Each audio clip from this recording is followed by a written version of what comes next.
Cavalier faithful, your Cleveland Cavaliers are on a roll, totally dismantling the Utah Jazz last night. It's Cavs Encapsulated, episode 9. If you missed the game last night, didn't see it, we're asleep, maybe at work, Logan LeDuc's got you covered. Roll that film. All right, it's the Cavs and the Jazz in Cleveland. Cavaliers seeing a couple of old friends. You know, Garland wanted to lob Mitchell, but they run a good fast break either way. Speaking of old friends, Larry Markin, I'm sorry it had to be you in the Donovan Mitchell trade, and I'm sorry it had to be you getting broken down by Donovan Mitchell. Allen has a few more dunks to come in this game, and then Donovan Mitchell, he started this game out hot, knocking down another 3, and then Jarrett cleared the runway. Darius Garland in transition stops on a dime, knocks down the J over Larry Markkinen, but Karis LeVert would have a far more difficult shot over Lowry as he bails out the Cavaliers with a 9-1-1-3 from the corner.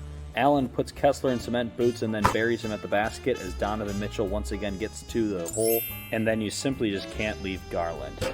Cavaliers would start imposing their will with jams as they were just much taller and much more physical than this Jazz team. As we see back-to-back Jarrett jams, and then Osman tosses in a couple of trays to put the Cavaliers way out in front. It's a wine and gold winner. Cavs win 122-99. The Cavs do win 122-109. Recorded that at my office. People were 99 or 109? 99. I'm too hyped up. So 122-99. How many games in a row have we held opponents under 100 before we get into the nitty gritty? 4? I don't know, but I'm 3 pretty sure that was the Jazz's only third game of their season being held under 100 points, if that's worth anything.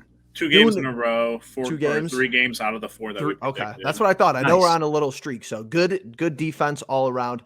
Good win last night. You know what happens when the Cavs win? Not all the time, but the Cavs win last night. So somebody is going to be winning today, either Justin or Logan. Oh my goodness. We're going to present to you. They don't know about this because I do stuff behind the scenes and they can't stand when I do that. We were waiting, but it pays off.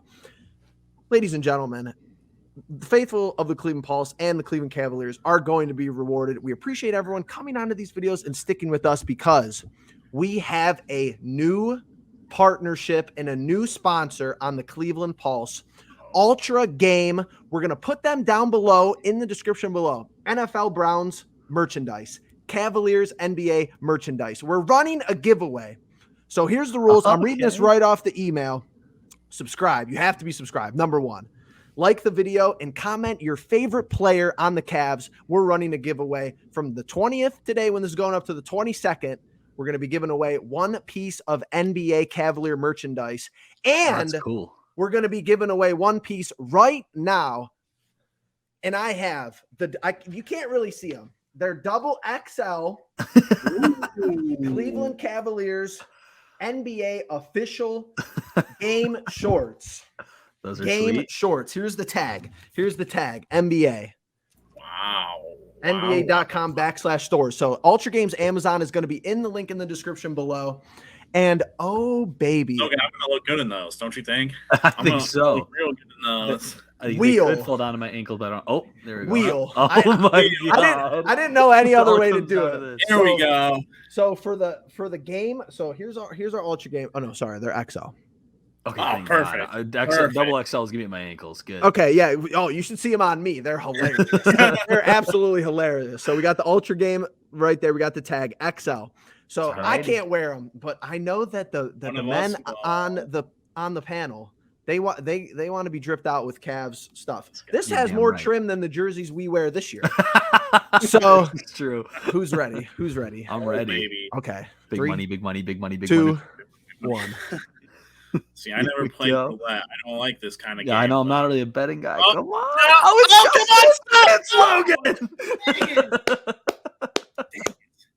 Logan's the winner. Let's go. XL shorts are going to be on the way to Austin, Texas. Look at that old Cavalier logo, but we'll be all right. We'll be all right. So here we go. We got that out of the way. And like I said, like the video, make sure you're subscribed, Look at him. and comment down below who's your favorite player on this year's Cleveland Cavaliers. I'm pretty sure that we'll be giving away another pair of shorts. So we'll get all your info to whoever's the winner. It ends on the 22nd. So notification gang's going to have a huge head start. Get all that out of the way. Logan, coming off your big dub today, hard work. Let's get a post-game press conference on winning those shorts and tell us how you're feeling about the Cavaliers. I mean, these Cavaliers, dude, currently 3rd best record in the NBA, best net rating overall in the league.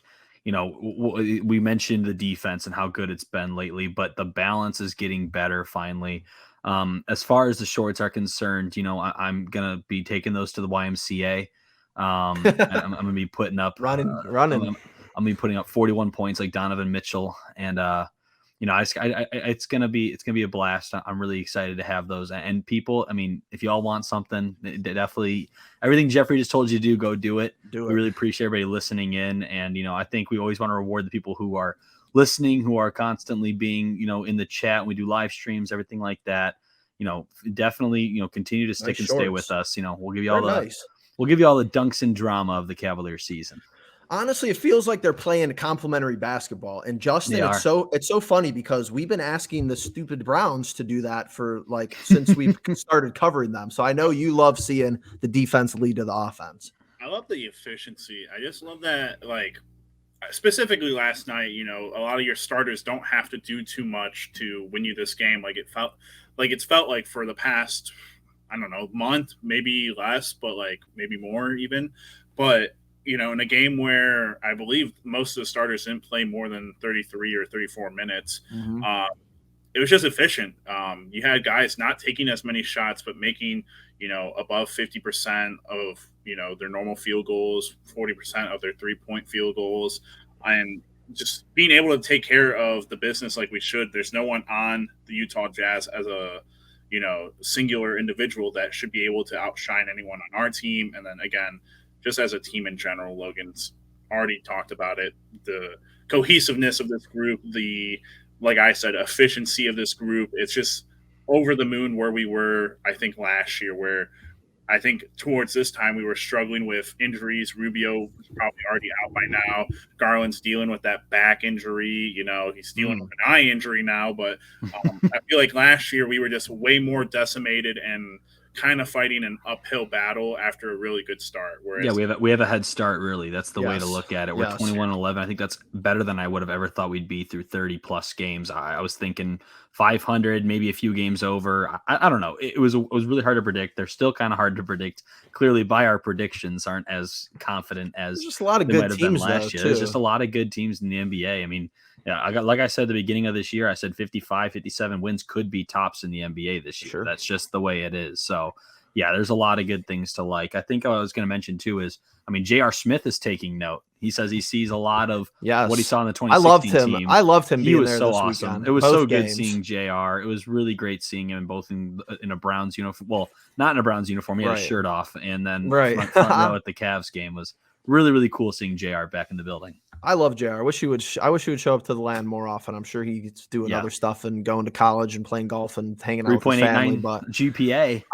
That's the best part about playing Cleveland sports. Like if you're competent, you're getting big standing ovations and a nice round of applause when you come back. It's not even to mention, an NBA champion. So I'm sure they might have brought him in the locker room, give the guys a little bit of motivation because he's done it all in a Cavalier uniform compared to a lot of people. But Justin, I love that point about the efficiency because people underestimate how many minutes guys actually play in the regular season. And we know it's bad. If you follow the team to any certain extent, you know that more minutes equals worse. Now you don't want them to be rusty and never play, obviously, but it's to the point where you need some of these blowouts and some of these, very easily played games like last night against Utah, where you could rest some of your guys and you're not having to play them 35, 40 minutes a night. So great point on the efficiency there. And I really saw it take off in the Mavs game where I kind of had a feeling we were going to get on this roll just because how we handled the Mavs game. Because Logan, you said, let Luka get 40 if it's a hard 40. But I think that if that wasn't going to be the outcome, what we saw in the first matchup against the Mavs was even better because he didn't burn us. We played competent defense on him for majority of the game, and nobody else really did anything. You cut every other scoring offense, out on their team. We frustrated him. We didn't let the Cavalier killers like Tim Hardaway Jr. get hot. I really thought that game was really well played. Lamar Stevens did a whale of a job on Luka. I think he was only one of 3 actually on real shot attempts for Lamar Stevens, but just like I said before, when we were on the episode before that game, I mentioned if you just get into his body, kind of push him around a little bit, And Luka gave the Cavaliers a whole bunch of credit. And he said it was the hardest game he's had to play so far this season. He couldn't really get into the right rhythm. He still scores 30. That's how good he is. But I think what I said was he either scores 40, nobody else does anything, or Luka scores like 10 and everybody else does something. And the Cavaliers found one of those two options. They played great offensively. They attacked the basket, like we said. They dominated inside. I said this is the game that they had to get inside, get a lot of dunks, get a lot of layups, and they did that and then some. And obviously we saw them a second time this past week, and it was not a pretty one, but it was a win nonetheless. So, real solid week. I think Jeffrey might be muted. I think correct. I think you just see the reality of the NBA like this week in our matchups, because you play a Mavs team that's pretty close to 100%, obviously a couple injuries, but you take care of them. You somewhat outlast the Pacers, who you just know you're better than. And that's what's interesting about the NBA, is that you'll see these games in the regular season where you're better, and you pretty much know that the better team is going to win a lot of the times, compared to some other sports where, especially in the NFL, anybody could basically win any week. So you see that in the Pacers game, and then the Mavs are just completely decimated the second time we see them. And then the Jazz is very similar story to the Pacers, where you just know we're more talented than that roster, however you want to slice it up. So after that Mavs game, or even the first Mavs game, Justin, was there any trend that you saw that you really liked, where how we were able to dominate these games, or was it just good basketball all around? Well, the second Mavs game, I don't know that I'd say we dominated. The fact that we had to go to overtime. This is true. Who they had available was kind of upsetting, but you see that though. You see that with reserves who don't really play, and they were at least they mentioned that in the broadcast, which I did like. If you get guys with fresh legs, they're all still NBA guys, so you can't. We played down to our competition there for sure. Yeah, no, but I mean, the defense has been, something that you touched on in the last episode, Jeff, is that it's more what JB's known for than his offensive prowess. Yep. Obviously, we've had good offensive games, but typically your best offensive games come from the games where you play really good defense. Obviously, this being our biggest point deficit, the Utah game, obviously, where we hold them to 99 points and we score 122. So, again, it kind of goes hand in hand, the dominance here with the efficiency. I just think as long as you remain efficient, you're not taking shots where the clock is just been running the whole time and only one or two other people have touched the ball in that whole possession. It's very clear that it makes a huge difference in terms of what happened, or, what is able to be taken in terms of shots, and what is being able to do on defense in terms of getting turnovers and generating blocks and steals and whatnot. Yeah, definitely. I mean, I think we've always agreed on that as a consensus. Like, if the defense plays good, you're not going to have issues winning ball games. And I think, to Logan's point, being able to kind of pick and choose with certain teams, like a Dallas, they have Luka, they don't have much around him. Let him get his 40, but don't let the other guys get going. It's kind of like something that I think the Cavs will have to learn to do with some of these Eastern Conference opponents that they'll see in the playoffs. Because I think you could almost, last year you definitely could have made this argument, I think, is that you could have given Trae Young the same kind of treatment Luka got, but that Atlanta team's a little bit better overall than Dallas. So yeah, it's definitely interesting with those two guys too, because of just how that draft kind of worked out, that Atlanta is a little bit better, I think, than the Mavs. The Mavs at full strength might be an interesting team, but is that JB's best? Does he just put his best matchups out there when we really only have to defend against one guy? Because I think I feel like he tries the Dallas formula with Milwaukee, but Milwaukee just has players who could just get the job done, like Lopez, like Chris Middleton when he's healthy. So it's got to be something that he looks at and is like, hey, this worked with Dallas, but we have to do it a little bit differently to have success against Milwaukee, like we'll predict coming up shortly as they play tomorrow. So, Logan, do you think that could be the case? Or how, let's just do a quick preview tomorrow. Like, how are we winning that game tomorrow? Yeah, I mean, to me, Milwaukee's still the best team in the NBA. You could argue Boston, but I still think Milwaukee's the team to beat. When you talk about this Milwaukee team, really, it reminds me a lot of the 2016 Cavaliers. They have their top guy, but then everybody else can still hurt you. Right. You have Kyrie Irving, Chris Middleton. You have Drew Holiday, J.R. Smith. You have Brook Lopez. You have Kevin Love. And then you have guys like Bobby Portis is like your Tristan Thompson. You know, they're just the hardy, except Bobby Portis can shoot outside of 10 feet. Correct. You have Joe Ingles now is just getting back from injury, and that's another guy you have to account for on the wing. Pat Connaughton, Grayson Allen, like the Cavaliers. Yeah, Grayson Allen. Like the Cavaliers also had some shooters off their bench. You know, when you talk about 2017, you have Corver. You have Matthew Dellavedova, who once was a good 3-point shooter. Mo Williams at one time. You know, there was just guys that could score the basketball. And I think everybody on Milwaukee's team is fully capable of scoring the basketball. When you look at Cleveland, Mitchell, Garland, sure. Allen around the basket, yeah. Mobley to an extent, but sometimes he plays on rhythm. But everybody else, really, it's kind of need to play within the offense to get scores. So I think tomorrow's going to be a lot of ball movement. Make those Milwaukee Bucks fly around the court. I know it's simple to say, but as far as I think this matchup with Milwaukee, honestly, Giannis hasn't really been the one that's hurt us as bad. Yes, he's also counting for assists. Yes, he's getting rebounds. Yes, he's doing all the things that don't show up on the box score. But guys, like Brook Lopez killed us the first game. Second game, you had shooters started knocking down shots like Javon Carter, Grayson Allen, and those types of guys. So in this case, I'm letting Giannis get 40. I'm trying to shut down everybody else. It's a much taller task than it was at Dallas because his other players are Drew Holiday, Chris Middleton, Brook Lopez. Right. Luka's are Maxi Kleba, Christian Wood, and Tim Hardaway Jr. You know, it's a very big difference. I think the Cavaliers tomorrow, good ball movement, keep your focus defensively, and really, really, truly, we have to do better at this. Get back on defense. Transition defense has been pretty porous.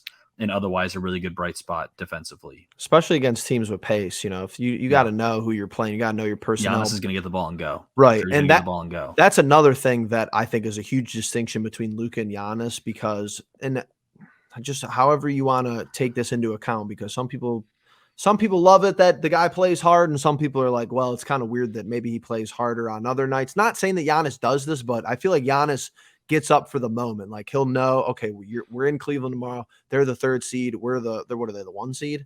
So yeah, right now they are by half. So I think he's going to be putting it on a little bit more in Cleveland to be like, hey, you know, I could pretty much be better than you guys. I don't think Luka plays like that. Luka kind of plays the same, like even keel every night. You could argue pros and cons for each style, you know, keep it the same or kind of get up more for some other games. The big thing really tomorrow is win the rebounding battle. You're going to have Allen, Mobley, Love when you know, because Love had a good rebounding night last night, actually.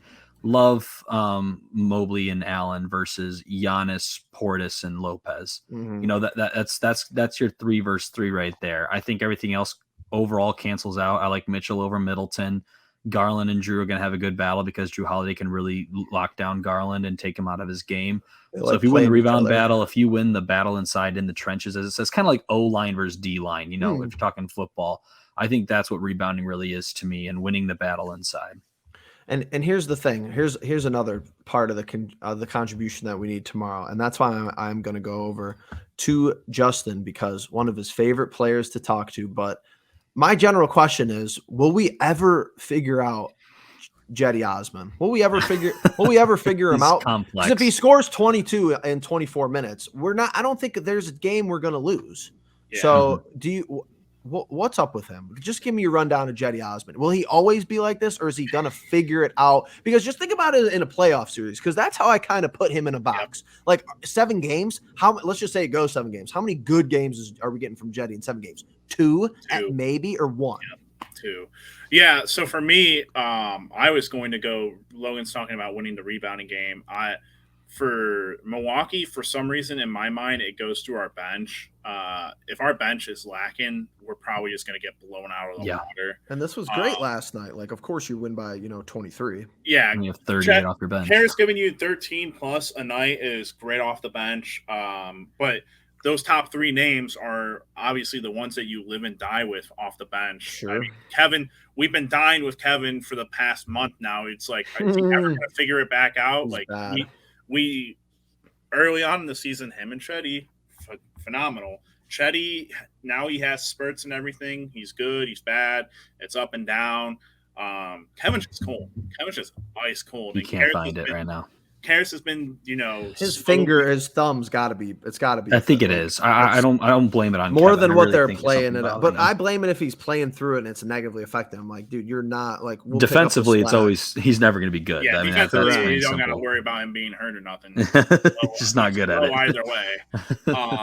But yeah, I live and die off of the fact that like those guys, when you talk about how far is this team going to go, it's like it'll only go as far as those two will let you. And it's very much of like, all right, you only need one of them to play really, really well one night. Right. Like if you get both of them going, phenomenal. You're probably blowing some team out by 20 points. But if just one of them's going, it's enough to get you and your starters those breaks that you need in between them being out, where it's like if you start to go down big time, Chetty and Love, they're just chucking up shots and they're making the deficit worse, or it's the opposite and they're making the deficit better. So it's never going to be consistent from Chetty, and it's never going to be consistent for Love. You got to hope that the iron strikes hot at the right moment for those two, because if it doesn't, you're in the playoffs and you're swimming with your starters and paddling with your bench players. So. Which is kind of how it works out eventually, as we see. But I mean, the teams who go the furthest and win it all,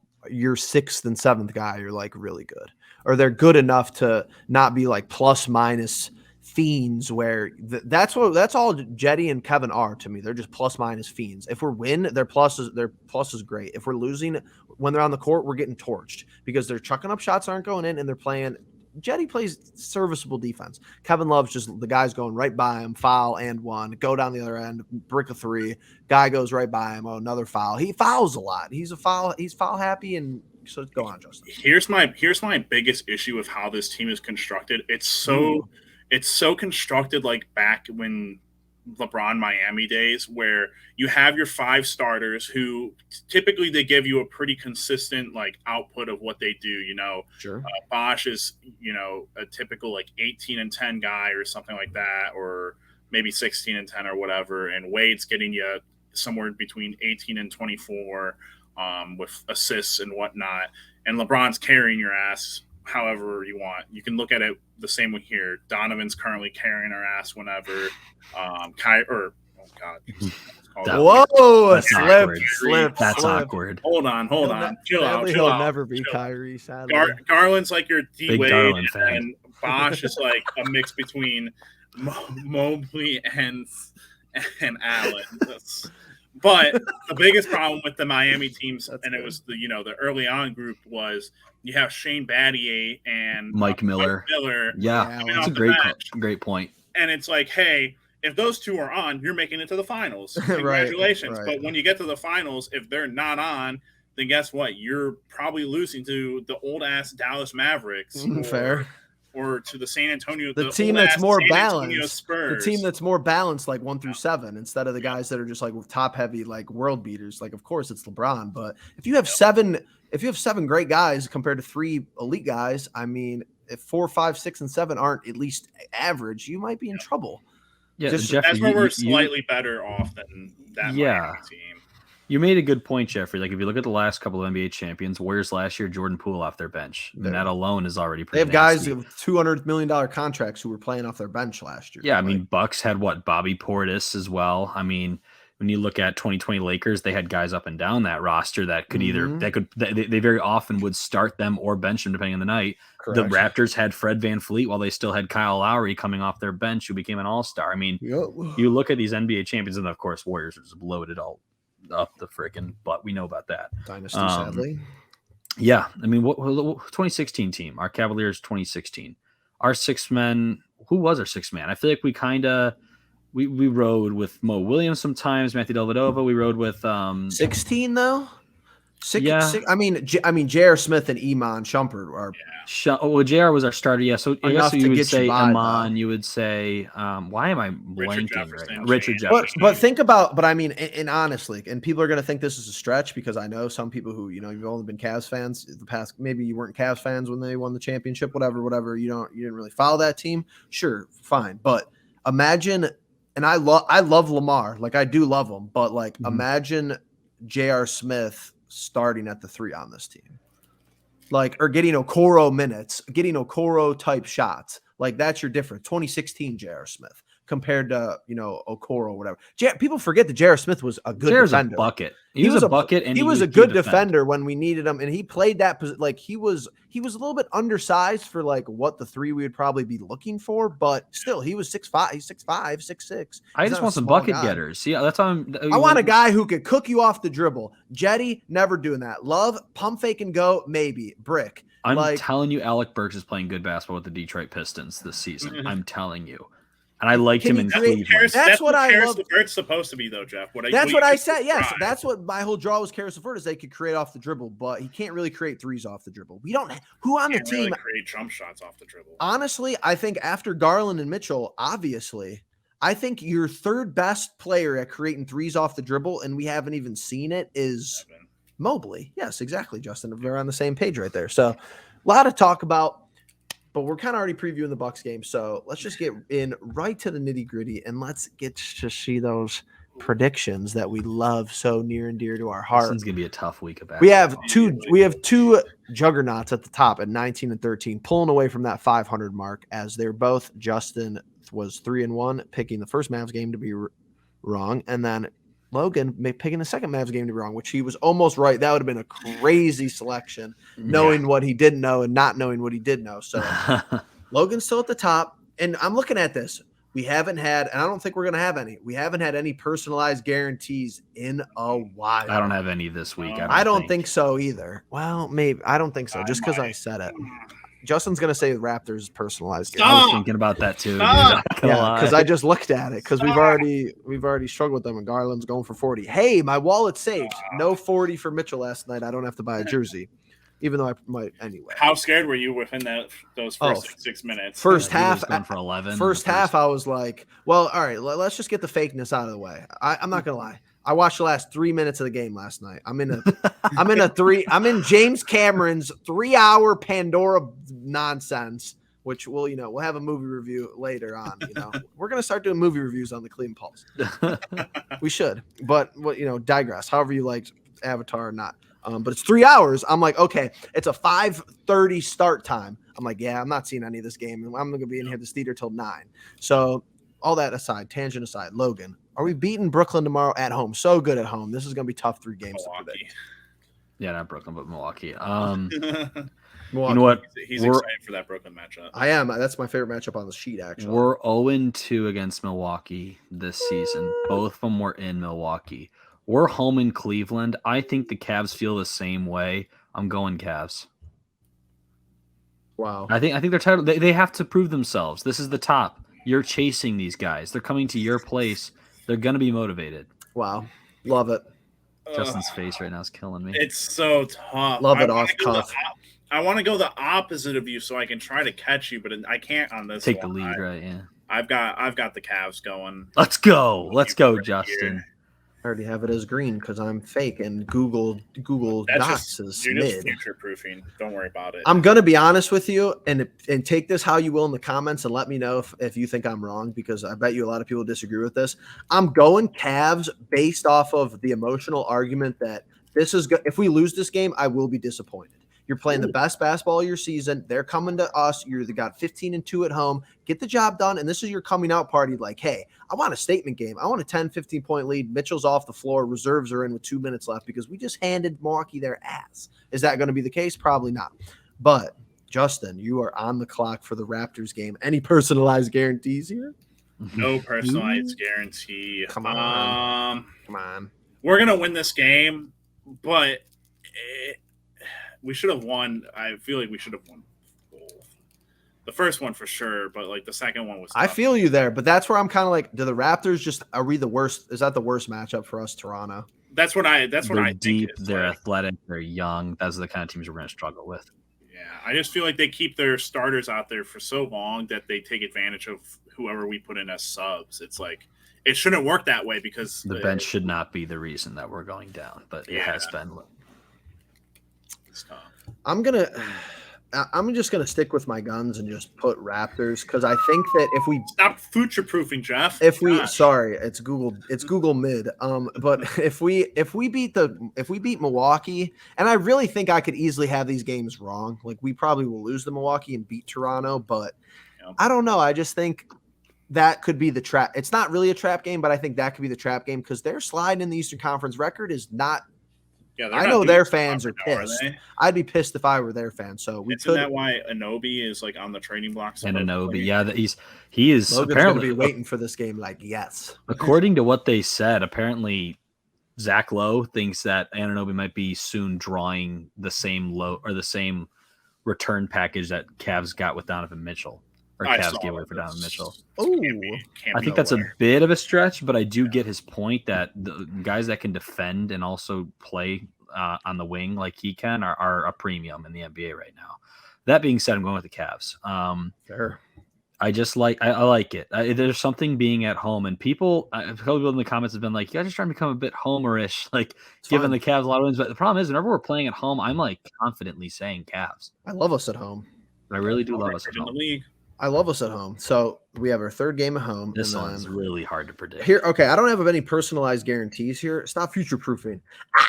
But I already saw it. He put a C. Cavs. I'm going Cavs, and I'm saying that we win this game. And this is my stamp for this game. We win this game because Donovan Mitchell outplays Kyrie Irving. Side note, is this Kyrie's first game in Cleveland? Oh, no, he played one last year. One? It was just him and Harden versus Durant. Because I felt like when he was with Boston, he dodged us every time. No, because I don't know if you remember, there was that viral video of the guy sitting courtside where Kyrie's like, y'all just be booing me. I gave you all a championship. You're not. Yeah, you don't even like care or whatever. I don't know why I thought, but he hasn't played us a whole lot since the Sexton like 50 bomb was in the bubble, right? Or was it in Brooklyn? It was in Cleveland during the there was no fans. The COVID non-fan thing. Yeah, he went for 40. Good call, Justin. I knew I remembered he was there for something. But right. Just Are we going Cavs sweep across the board for both of you? I'm calling Cavs. I gotta say before Logan does. If he wants to create separation, that's on him. Future proof that. It's so true. Let's go. How much strategy is in the order I make you guys go? Do you guys think about that? Definitely. I kind of wait to see what Justin says because I don't even think about it like that. Come on. I see. Well, that's why you're 17 and 15.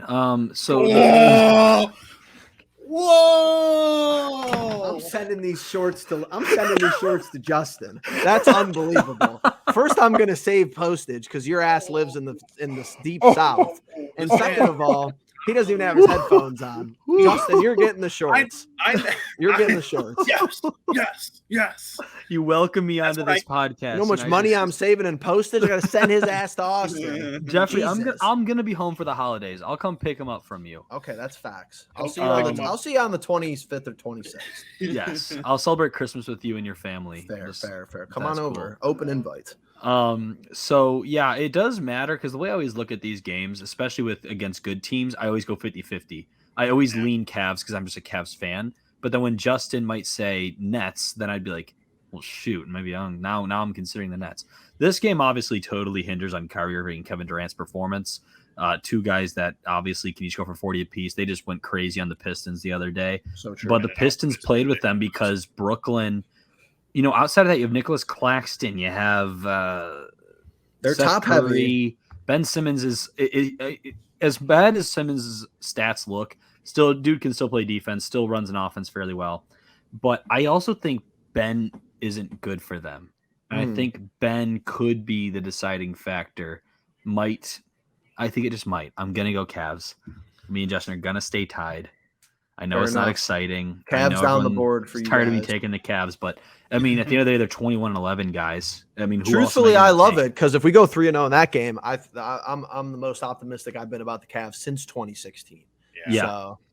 So that's big money right there. I mean, you guys keep picking them to win. They got a better record than we do with predictions. So. If any of those games are on the road, I'm taking the other team. Oh, that's the way I'm going to say it. We're in Brooklyn, we lose. We're in Milwaukee, we lose. 100%. We're in Toronto, probably lose. 100%. I totally agree with you. And that's what, I mean, the beauty is you're good at home. And then we could kind of balance out that road record and go on with our lives. But that's Cavs Encapsulated episode 9. Before we sign off, like the video. Make sure you're subscribed. Comment your favorite Cavaliers player, either on this team or all time.